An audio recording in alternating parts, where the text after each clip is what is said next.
नमस्कार दोस्तों, स्वागत है आपका फायर सेफ्टी एकेडमी में। आज हम इस वीडियो में जानने वाले हैं होज फिटिंग्स के बारे में। फायर सर्विस में जो होज फिटिंग्स यूज किए जाते हैं होज के साथ और ब्रांचेज के साथ, उनके बारे में हम डिटेल में जानेंगे। ये वीडियो बहुत ही ज़्यादा लंबी हो गई थी दोस्तों, इसलिए इसको 2 पार्ट में अपलोड करूंगा। ये पहला पार्ट है, दूसरा पार्ट जल्दी ही आ जाएगा। जैसे ही दूसरा पार्ट आ जाएगा आपको ऊपर आई बटन में या फिर वीडियो के लास्ट में और डिस्क्रिप्शन में वीडियो की लिंक मिल जाएगी सेकेंड पार्ट की। चलिए वीडियो को शुरू करते हैं। सबसे पहले हम जानेंगे होज फिटिंग किसे कहते हैं। ऐसी कोई भी मेटल फिटिंग जिसका उपयोग हम डिलीवरी होज के साथ, सक्शन होज के साथ या होज होज के साथ फायर फाइटिंग के पर्पज से या किसी और पर्पज से इस्तेमाल करते हैं, उन्हें हम होज फिटिंग्स कहते हैं। ये ज़्यादातर गन मेटल, कॉपर, एल्युमिनियम या फिर ब्रास से बने होते हैं। अब हम देखेंगे types of hose fittings. Hose fitting कितने तरीके के होते हैं, तो यहाँ पे टोटल मैंने 6 भागों में डिवाइड किया हुआ है पूरे होज फिटिंग्स को। कहीं अगर आप और पढ़ेंगे या फिर कोई और वीडियो देखेंगे तो हो सकता है आपको 7, 8, 9 भी मिल जाएगा देखने को, हो सकता है कहीं 5 मिले। तो आपको इसको लेके कंफ्यूज नहीं होना है। आपको ये पता होना चाहिए कि कौन सा इक्विपमेंट किस तरीके का दिखता है, कहाँ पे इसका इस्तेमाल किया जाता है और किस चीज से बना होता है, उसके बारे में पता होना चाहिए आपको। तो यहाँ पे इस वीडियो में हमने 6 ग्रुप में डिवाइड किया है। पहला है कपलिंग, दूसरा है branches, nozzles, branch holders and monitors, तीसरा है अडाप्टर्स, चौथा है ब्रीचिंग्स, पांचवा है होज रैम्प्स और छठा है मिसलेनियस होज फिटिंग्स जैसे कि collecting head, blank cap, suction strainers, foot valve, deep lift suction fitting, stand pipes etcetera. इन सब के बारे में हम आगे वीडियो में डिटेल में जानने वाले हैं, इसलिए वीडियो को लास्ट तक जरूर देखिएगा। और सबसे पहले कपलिंग के बारे में जानेंगे हम। ये बहुत ही इंपॉर्टेंट टॉपिक है और थोड़ा सा लंबा भी होगा, तो ध्यान से इस वीडियो को देखिएगा आगे। कपलिंग एक ऐसी मेटल फिटिंग होती है जिसका इस्तेमाल हम 2 होजों को आपस में जोड़ने के लिए या एक होज को किसी दूसरी फिटिंग या उपकरण के साथ लगाने के लिए इस्तेमाल किया जाता है। आगे हम देखेंगे टाइप्स ऑफ कपलिंग। कपलिंग कितने तरीके के होते हैं, तो कपलिंग 2 तरह के होते हैं। एक होता है थ्रेडेड टाइप, जिसे स्क्रू टाइप भी बोलते हैं। जो दूसरा होता है उसे इंटरलॉकिंग टाइप बोलते हैं। अब इनके भी पार्ट्स होते हैं, तो सबसे पहले हम थ्रेडेड टाइप में देखेंगे कि ये कितने तरीके का होता है। थ्रेडेड टाइप 2 तरीके का होता है। पहला होता है राउंड थ्रेडेड और दूसरा होता है वी थ्रेडेड। दूसरा जो हमारा कपलिंग है वो इंटरलॉकिंग टाइप है। ये 3 तरीके का होता है। इसमें पहला होता है इंस्टेंटेनियस टाइप कपलिंग, दूसरा होता है श्योर लॉक या फिर बायोनेट कपलिंग इसे बोलते हैं, तीसरा जो होता है उसे हर्माफ्रोडाइट कपलिंग बोलते हैं। पीछे हमने वीडियो में देखा कि कपलिंग 2 तरीके के होते हैं, एक थ्रेडेड टाइप होता है और एक इंटरलॉकिंग टाइप होता है। तो अभी हम थ्रेडेड टाइप के बारे में बात करने वाले हैं। ये 2 तरीके के होते हैं, एक राउंड थ्रेडेड होते हैं और एक वी थ्रेडेड होते हैं। तो आपको पिक्चर के माध्यम से भी मैं समझाऊंगा इनको। थ्रेडेड टाइप कपलिंग को हम स्क्रू टाइप कपलिंग भी बोलते हैं। ये जो कपलिंग्स होती हैं ये सक्शन होज पे, पंप इनलेट पे और फिक्स फायर फाइटिंग इंस्टॉलेशन इत्यादि जगहों पे इनका इस्तेमाल किया जाता है। इन कपलिंग्स को आपस में जोड़ के टाइट करने के लिए इन कपलिंग्स के ऊपर फिक्स्ड लग्स लगे हुए होते हैं और स्पैनर्स का इस्तेमाल करके हम इनको टाइट कर सकते हैं। स्क्रीन पे जो पिक्चर्स आप देख रहे हैं, इनमें जो आप पहले वाली पिक्चर्स देख रहे हैं ये राउंड थ्रेडेड है और जो सेकेंड लास्ट वाली पिक्चर्स हैं वो वी थ्रेडेड हैं। अब जो दूसरे टाइप की कपलिंग है इंटरलॉकिंग टाइप कपलिंग, उसके बारे में हम देखेंगे डिटेल में। तो ये 3 तरीके के होते हैं जैसा मैंने पीछे वीडियो में बताया था आपको। सबसे पहले हम इंस्टेंटेनियस टाइप कपलिंग के बारे में देखेंगे। फायर ब्रिगेड में इंस्टेंटेनियस टाइप कपलिंग का इस्तेमाल जो डिलीवरी होजेज होते हैं उनमें किया जाता है या फिर जो डिलीवरी होज के साथ लगने वाले इक्विपमेंट्स होते हैं उनके साथ इंस्टेंटेनियस टाइप कपलिंग का इस्तेमाल किया जाता है। इन कपलिंग्स की बहुत ही खास बात यह होती है कि इनमें स्प्रिंग लोडेड लग्स लगे होते हैं और बहुत ही आसानी से आप इन्हें जोड़ सकते हैं और निकाल सकते हैं। इनकी एक खास बात और होती है कि इनके जोड़ों से पानी लीक नहीं होता है। जब आप इन्हें कनेक्ट करते हैं एक दूसरे को किसी इक्विपमेंट के साथ या फिर 2 होजों को आपस में जोड़ते हैं तो इनमें से पानी का लीकेज नहीं होता इनके जोड़ से। इंस्टेंटेनियस टाइप कपलिंग का एक नुकसान भी होता है कि अगर आपका होज जो है वो प्रेशराइज्ड है, उसमें पानी या दबाव के साथ, तो आप इसे खोल नहीं सकते जब तक उसमें प्रेशर मेंटेन रहेगा। पहले प्रेशर रिलीज करना होता है, उसके बाद ही आप इंस्टेंटेनियस टाइप कपलिंग को ऑन ऑफ कर सकते हैं। जैसा कि पिक्चर्स में आप देख सकते हैं कि कपलिंग दिखाई दे रही है, ये इंस्टेंटेनियस टाइप कपलिंग है और इसमें 2 लग्स लगे हुए हैं जो स्प्रिंग लोडेड होते हैं। आपको खींच के उसको रिलीज करना होता है और छोड़ देने पर वो लॉक हो जाते हैं। ऐसा मैकेनिज्म होता है इसका। इंटरलॉकिंग टाइप कपलिंग का जो दूसरा प्रकार है उसे हम श्योर लॉक या फिर बायोनेट कपलिंग बोलते हैं। श्योर लॉक कपलिंग का इस्तेमाल ज्यादातर नहीं किया जाता है। इसका इस्तेमाल कहीं कहीं पे आपको देखने को मिल सकता है, जैसे कुछ फायर बोर्ड्स होती हैं उन पे। स्क्रीन पर आप देख सकते हैं कुछ इस तरीके का श्योर लॉक या फिर बायोनेट कपलिंग जिसे बोलते हैं वो दिखता है। अब तीसरे टाइप का जो इंटरलॉकिंग कपलिंग है उसे हम हर्माफ्रोडाइट कपलिंग बोलते हैं। हर्माफ्रोडाइट कपलिंग को न्यूनॉन कपलिंग या फिर स्टॉप कपलिंग के नाम से भी जाना जाता है। इसका इस्तेमाल आपको कहीं कहीं पे देखने को मिल सकता है। बहुत ही रेयरली चांसेस होते हैं कि आपको इसका इस्तेमाल देखने को मिल जाता है। इसका इस्तेमाल डिलीवरी होजेज के साथ किया जाता है और ज्यादातर आप डॉक पे या फिर बोर्ड शिप्स पे ही आप इस तरीके की कपलिंग का इस्तेमाल देख पाएंगे। एक इंटरेस्टिंग चीज आपको बता देना चाहता हूँ कि ये जो हर्माफ्रोडाइट कपलिंग होता है इसमें मेल और फीमेल नहीं होता है, क्योंकि दोनों जो भाग होते हैं वो बिल्कुल सेम होते हैं, हूबहू दिखते हैं। इसलिए इनको मेल और फीमेल में कैटेगराइज नहीं किया गया है। इस तरीके की कपलिंग का एक डिसएडवांटेज ये होता है कि ये जो ज्वाइंट्स होते हैं इन दोनों के, वहां से लीकेज होने का चांसेस रहता है, लीकेज होने का डर रहता है। वीडियो में जितने भी हमने अब तक कपलिंग देखे हैं, कभी कभी आपको इनके अलावा भी कुछ नाम सुनने को मिलते होंगे, जैसे डिलीवरी होज कपलिंग, सक्शन होज कपलिंग। तो मैं आपको एक चीज बता देता हूँ, ये अलग कोई कैटेगरी नहीं होती है। ये एक्चुअली जिस होज के साथ जो कपलिंग अटैच होती है उसके नाम से बुला दिया जाता है, जैसे डिलीवरी होज कपलिंग या फिर सक्शन होज कपलिंग। वो कोई भी कपलिंग हो सकती है। डिलीवरी होज के साथ अगर इंस्टेंटेनियस टाइप कपलिंग है, हर्माफ्रोडाइट है, श्योर लॉक है, वो मैटर नहीं करता है। जो भी कपलिंग डिलीवरी होज के साथ लगी हुई है उसे डिलीवरी होज कपलिंग आप बोल सकते हैं, या फिर सक्शन होज के साथ जो भी कपलिंग लगी हुई है उसे आप सक्शन होज कपलिंग बोल सकते हैं। तो इनकी कोई अलग कैटेगरी नहीं है, आपको कंफ्यूज नहीं होना है इसमें। थोड़ा सा इसके बारे में डिटेल में जान लेते हैं। डिलीवरी होज कपलिंग, कोई भी ऐसी मेटल फिटिंग जो डिलीवरी होज के साथ अटैच होती है उसे हम डिलीवरी होज कपलिंग के नाम से जानते हैं। ये ज्यादातर गन मेटल, ब्रास, ब्रॉन्ज या फिर एल्युमिनियम अलॉय के बने हो सकते हैं। दूसरा है suction hose coupling. Normal fire fighting pumps round threaded suction coupling को यूज किया जाता है सक्शन होज कपलिंग की जगह पे। जो सक्शन होज के साथ अटैच होते हैं उन्हें हम सक्शन होज कपलिंग कह सकते हैं। वी थ्रेडेड सक्शन कपलिंग जो होते हैं उन्हें छोटे पंप्स पर इस्तेमाल किया जाता है। ज्यादा हैवी कैपेसिटी की या बड़ी कैपेसिटी के पंप्स पे हम राउंड थ्रेडेड कपलिंग का ही इस्तेमाल करते हैं सक्शन होज के साथ। सक्शन होज कपलिंग के बारे में हमने जान लिया है। तो जैसा मैंने पिछले वीडियो में बताया था कि स्पैनर का यूज किया जाता है सक्शन होज कपलिंग को टाइट करने के लिए और खोलने के लिए, तो उनके बारे में भी हम थोड़ा सा देख लेते हैं। ऐसे जो स्पैनर्स होते हैं उन्हें सक्शन कपलिंग रेंच बोला जाता है या सक्शन रेंच बोला जाता है। इनका इस्तेमाल सक्शन होज को टाइट करने के लिए या फिर लूज करने के लिए किया जाता है। ये दो तरीके के होते हैं, आप इमेज में देख सकते हैं। पहला होता है कन्वेक्शनल रेंच और दूसरा होता है यूनिवर्सल रेंच। जो यूनिवर्सल रेंच होता है इसका इस्तेमाल ज्यादातर किया जाता है। होज फिटिंग में जो दूसरा टाइप हमने देखा था branches, nozzles, branch holders and monitors, अब इसके बारे में हम डिटेल में जानेंगे। सबसे पहले ब्रांच पाइप के बारे में बात करेंगे। ब्रांच पाइप या फिर ब्रांचेज का इस्तेमाल हम डिलीवरी होज के एंड पे करते हैं फायर फाइटिंग के टाइम पे, ताकि हमें स्मूथ जेट मिल सके, इफेक्टिव जेट हमें मिल सके फायर फाइटिंग करने के लिए। ये ब्रास का बना हुआ पाइप होता है या फिर कॉपर का बना हुआ पाइप होता है और इसके बेस पे मेल इंस्टेंटेनियस कपलिंग लगा होता है।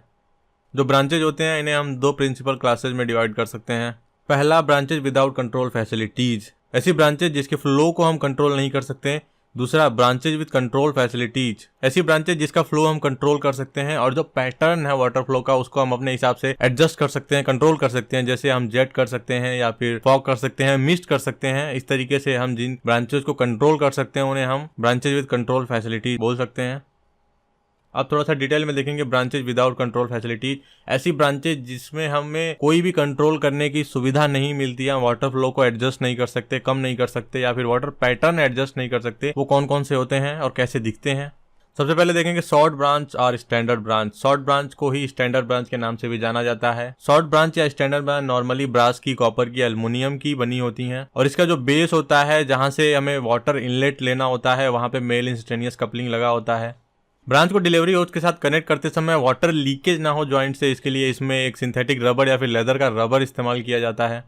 ब्रांच पाइप का जो इंटरनल पार्ट होता है ये स्मूथ फिनिश होता है और टेपर्ड होता है। जो इसका इनलेट होता है वो 65 mm का होता है और जो इसका आउटलेट होता है वो 45 mm का होता है, जहाँ पे नोजल को कनेक्ट किया जाता है। पिक्चर में आप ब्रांच को देख सकते हैं। कहीं भी आप फायर सर्विस में, फायर ब्रिगेड में या फिर किसी भी फायर डिपार्टमेंट में जाएंगे तो आपको ये ब्रांच देखने को जरूर मिलेगी। ये बहुत ही साधारण ब्रांच है।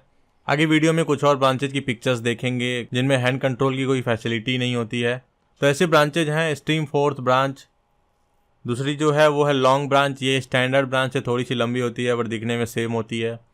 तीसरी है वाटर कर्टन ब्रांच। इसका इस्तेमाल हम पानी के फ्लो से एक वॉल क्रिएट करने के लिए बनाते हैं, एक किसी एरिया को सेपरेट करने के लिए इसका इस्तेमाल करते हैं या फिर हीट से बचने के लिए इसका इस्तेमाल किया जाता है। चौथी जो ब्रांच है वो है गूजनेक ब्रांच। ये आपको हाथी के सूंड की तरह दिखेगी इसलिए इसका नाम भी गूजनेक ब्रांच है। इसका इस्तेमाल हम कहीं पे पानी भरने के लिए करते हैं ताकि इसका जो गूजनेक टाइप का शेप है इसे कहीं पे हम अटका सकते हैं और उसमें पानी पूरी तरीके से अगर भरना हो तो वहां पे इसका इस्तेमाल किया जाता है।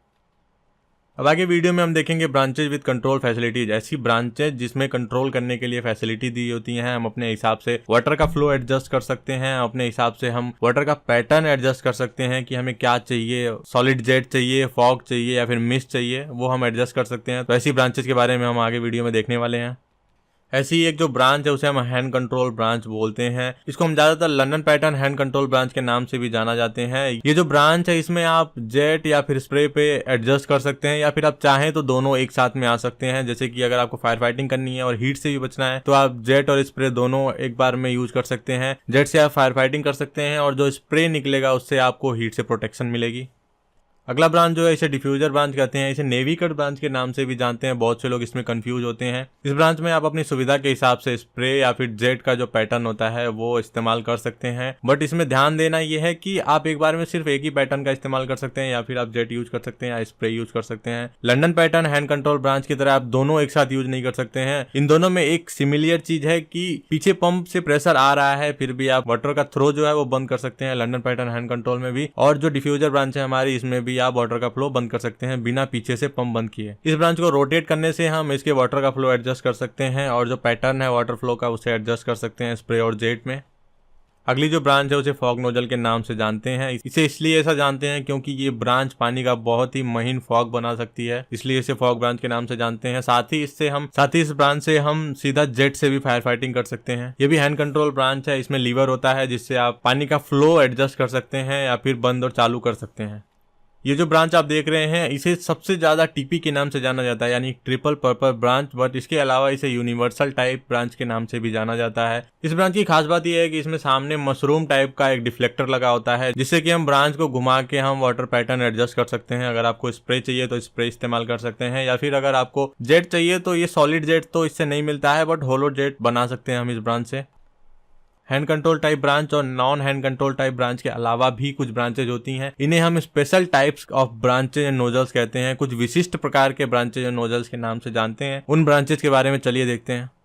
स्पेशल टाइप ब्रांच में जो पहली ब्रांच हम देखने वाले हैं वो है revolving type branch. Revolving branch में रिवॉल्विंग हेड होता है जिसपे नोजल्स लगे होते हैं। इन नोजल्स के थ्रू पानी निकलता है और जो रिवॉल्विंग हेड होता है वो बियरिंग पे घूमता है वाटर प्रेशर के कारण, जिससे चारों दिशाओं में पानी का छिड़काव होता है। ऐसी ब्रांचेज का उपयोग हम बेसमेंट में, सी होल्ड में फायर फाइटिंग के लिए करते हैं, जहाँ पे कूलिंग के लिए चारों तरफ पानी डालना जरूरी होता है। इसके बेस पे मेल इंस्टेंटेनियस कपलिंग लगी होती है जिसके थ्रू हम डिलीवरी होस्ट से इसको कनेक्ट करते हैं। इसमें टोटल 9 नोजल्स होते हैं जिनके थ्रू पानी बाहर की तरफ स्प्रे होता है।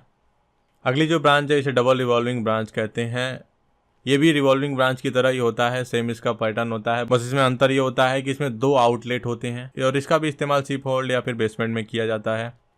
अगली जो ब्रांच है वो फर्स्ट एड होज ड्रिल ब्रांच। तो होज ड्रिल आप सबने देखा होगा, उसमें अलग अलग तरीके के नोजल्स और ब्रांच का इस्तेमाल किया जाता है। कई तरीके के हो सकते हैं ये, बट जो सबसे ज्यादा आज के टाइम में यूज किया जाता है वो कुछ इस तरीके का ब्रांच होता है। इसे हाई प्रेशर ब्रांच के नाम से भी जानते हैं। इसमें पैटर्न हम एडजस्ट कर सकते हैं। आपको वो स्प्रे चाहिए तो आप वाटर स्प्रे कर सकते हैं या फिर सॉलिड जेट का भी इस्तेमाल हम इस ब्रांच से कर सकते हैं।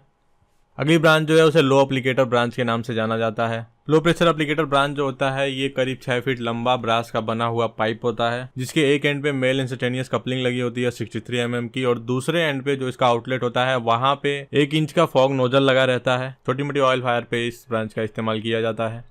अगली जो ब्रांच है वो है फोम ब्रांच। तो फोम ब्रांच एक अलग ही बहुत बड़ा टॉपिक है, इस पे मैं एक अलग से वीडियो बनाऊंगा। बस इसमें आपको थोड़ी सी जानकारी के लिए मैं बता देता हूँ कि फोम ब्रांच का इस्तेमाल करके हम जो फोम कंपाउंड होता है और वाटर का हमारा जो मिक्सचर होता है उसको इसके थ्रू निकाल के एयर मिक्स किया जाता है जिससे कि आगे फोम प्रोड्यूस होता है और हमें फायर फाइटिंग में हेल्प मिलती है। क्लास बी टाइप फायर पे फायर फाइटिंग के लिए हमें फोम का इस्तेमाल करना होता है, वहां पे फोम ब्रांचेज का इस्तेमाल किया जाता है। अगर आपको फोम ब्रांचेज की ज्यादा जानकारी चाहिए तो इस पे एक कंप्लीट वीडियो आएगी, तब तक आप वेट कर सकते हैं।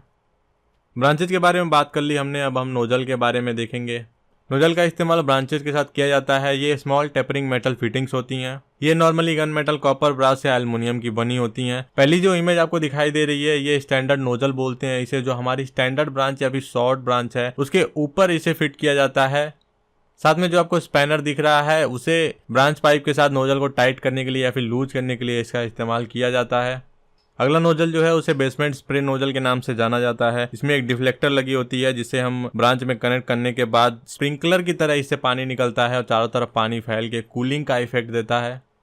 नेक्स्ट है होज ड्रिल नोजल। होज ड्रिल आप सबने देखा होगा, होज ड्रिल के एंड पे ये नोजल लगी होती है। इसमें कई पैटर्न के होते हैं, कई तरीके के आते हैं। इस नोजल से आप जेट और स्प्रे कंट्रोल कर सकते हैं या फिर वाटर का फ्लो बंद कर सकते हैं। अगला जो है वो है oil fire nozzle. Oil fire nozzle में एक छोटा इंपेलर होता है जो पानी के प्रेशर के साथ घूमता है और पानी को छोटे छोटे पार्ट में डिवाइड कर देता है जिससे कि पानी छोटे छोटे भाग में बाहर निकल के गिरता है और कूलिंग का इफेक्ट देता है। ये छोटी तेल की आग पर इस्तेमाल किया जाता है।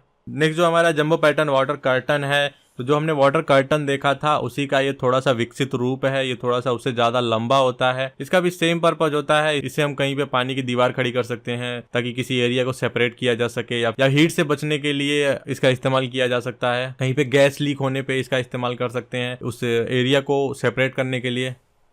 अब नेक्स्ट हम देखने वाले हैं ब्रांच होल्डर्स के बारे में।